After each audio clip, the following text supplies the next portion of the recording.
You ask Tiger to solve. This deals with linear equations with one unknown. The final result is z equals 9. Let's solve it step by step. Simplify the expression. Expand the parentheses. Swap sides. Group all constants on the right side of the equation. Subtract 6 from both sides. Simplify the arithmetic.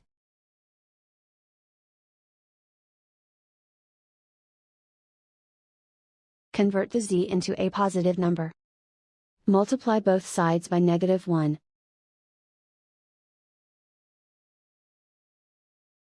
Remove the ones. Simplify the arithmetic. And so the final result is z equals 9.